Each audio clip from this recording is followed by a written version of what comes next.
Alright, here we go. Since we got a new order in boxing, hopefully starting it. I think they say he takes office in January, Mr. Ken Hirschman. Replacing Mr. Ross Greenberg. Hopefully we can get some fucking real fights. Here go my list of fights that I would love to see take place on any motherfucking network. Give a fuck. Lucas Matisse and Andre Kotelnik. I always thought both of those dudes kind of got robbed and shit in fights, you know. So I would love to see them two get it on. Brandon Rios. I don't think he'll be at 135 much longer. I would love to see him and Kendall Hope get it on. Good fight at 140. You know, it'd be a good fight for him coming up to 140. You know what I'm saying? Not a really highly skilled boxer, but, you know, a dude with a pretty good chin, pretty good punch. Not much, you know what I mean?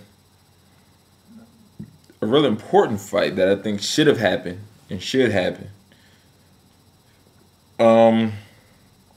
Erislandy Lara, the dude who got stuck up by boxing glove point when he fought Paul Williams. I think he should get a shot at Sergio Martinez. Him and Martinez to me have similar styles. If I'm not mistaken, they're both southpaws. I think that would be a good fight. I think that's a good fight. I don't remember.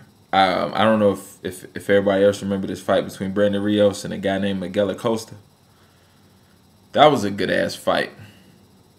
I would like to see Acosta against Robert Guerrero.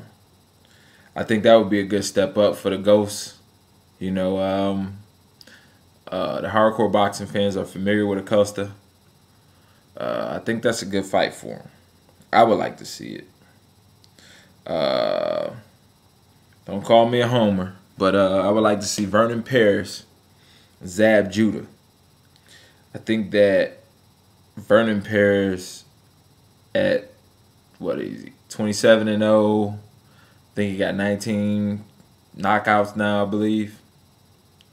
I think at this stage in his career, it is, you know, he should get a shot. I mean, I don't know what else the dude has to do for anybody to look his way. How the fuck do you get in the upper echelon without beating the upper echelon fighter? And not saying Zab Judah's the upper echelon fighter, but it's he's a measuring stick now. You know, Zab Judah's the measuring stick. Arthur Abraham. If everybody remembers, he started his career pretty much at 160. And since Chavez Jr. is campaigning at 160, yeah, I think that's a good fight to make. Jermaine Taylor, Edison Miranda. I don't know why these two didn't fight prior, but since they're both at 168, I think for a comeback fight and a dude who we know is entertaining in Miranda, I think it's a good fight. Comeback fight, you don't got to pay both guys much. You know, I think it's a good fight.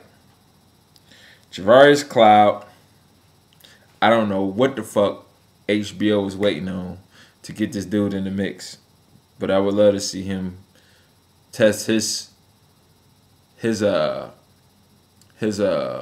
skill set against the skill set of Jean Pascal. I think that's a good fight. I think it's a fight that should be made because who the fuck is there for Dawson to fight besides Pascal and Cloud? You know? And in all honesty, you need to make a few other fights, you know, but Cloud and Pascal is a fight I would like to see. There was a dude on ESPN, Friday Night Fights, who fought.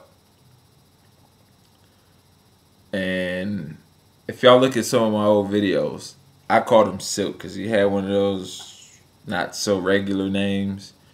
Shellac or Shellac, something like that. But the dude I called him Silk because he was smooth as butter in the ring. Motherfucker was ridiculous. I would like to see him get it on with Chad Dawson. Reason being is it's a tough fight for Dawson. True enough, I believe. And if he happens to beat Dawson or puts on a good show, you get another name in the mix. Dalvin Rodriguez and Alfonso Gomez. Now y'all like, what the fuck? To me, that's an action-packed fight. That's kind of an Arturo Gatti type-ish fight. Moving up, I say I would like to see Manny Pacquiao versus Andre Berto rather than Tim Bradley. And reason being is Bradley is cool, but I just don't particularly care for his... I'm not sold on him and his ability to beat Manny Pacquiao. But that'll be his next fight, so that's cool. So maybe after that fight, maybe Pac-Man and Berto. The reason I want to see that fight because I think that Berto has really good speed. He's explosive. And I think that that's the kind of dude that would give an exciting fight against Pacquiao.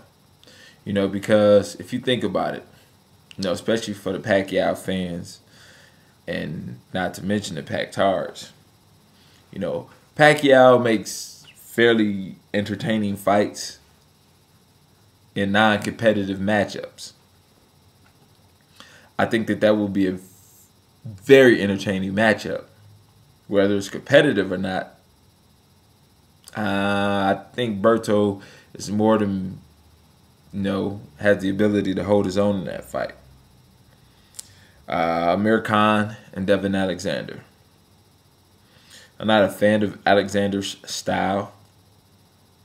But believe it or not, I think that his style and Khan's style match pretty well to make an intriguing fight. Not necessarily an entertaining fight, but an intriguing fight. And most of motherfucking all, I want to see more undercards. How the fuck do we ever get to know? I mean, the reason we know about Chad Dawson because we watched Chad Dawson fight. The reason we know about Floyd Mayweather because we watched Floyd Mayweather fight. The reason we know about Brandon Rios because we watched Brandon Rios fight. There should always be one undercard fight for every motherfucking HBO telecast.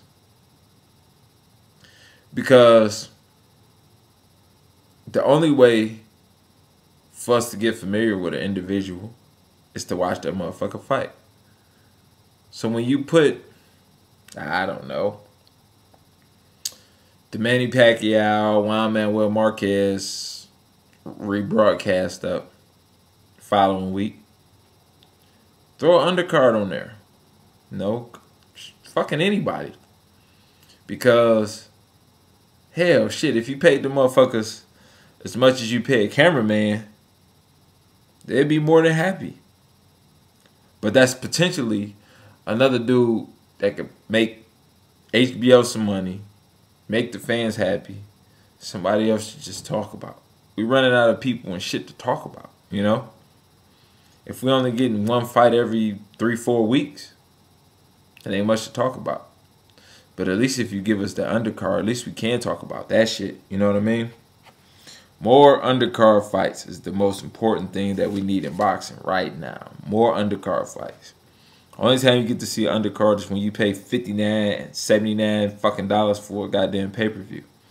HBO needs to put on more undercard fights.